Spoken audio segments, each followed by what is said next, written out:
शेर और चूहे की कहानी। जंगल का राजा शेर खा पीकर आराम से एक पेड़ के छांव में सो रहा था।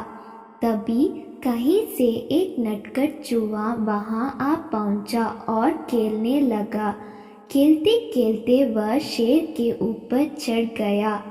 कभी वह शेर की पीठ पर दौड़ता तो कभी सिर पर चढ़ जाता। कभी वह उसके कान पर झूलता तो कभी पूंछ से खेलता। उसे बड़ा मज़ा आ रहा था और उसकी उछल कूद बढ़ती जा रही थी।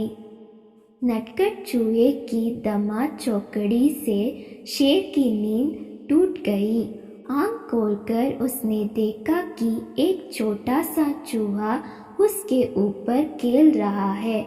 उसे बहुत गुस्सा आया और उसने चूहे को अपने पंजे में दबोच लिया।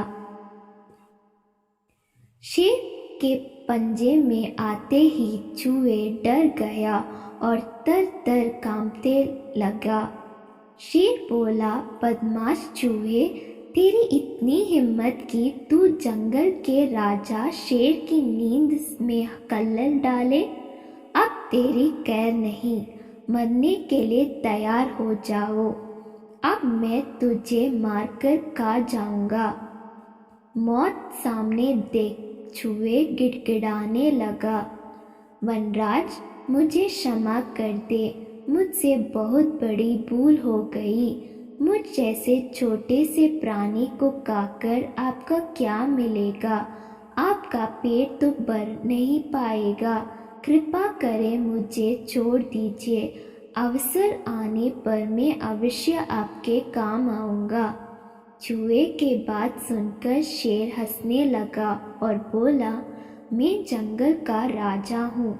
मुझसे बलशाली इस पूरे जंगल में कोई नहीं। तू छोटा सा चूहा मेरे क्या काम आएगा? लेकिन फिर भी मैं दया करके तुझे प्राणदान देता हूँ। मेरे नज़र से दूर हो जाओ और अंदाज कभी मेरे नींद में कल्लल मत डालना। चूहा धन्यवाद कहकर वहां से चला गया। कुछ दिन बीते। एक दिन शेर जंगल में शिकार के लिए घूम रहा था कि वहां शिकारी द्वारा बिछाई जाल में फंस गया। उसने बहुत प्रयत्न की किंतु जाल से बाहर नहीं आ पाया। वह मदद के लिए दहड़ाने लगा।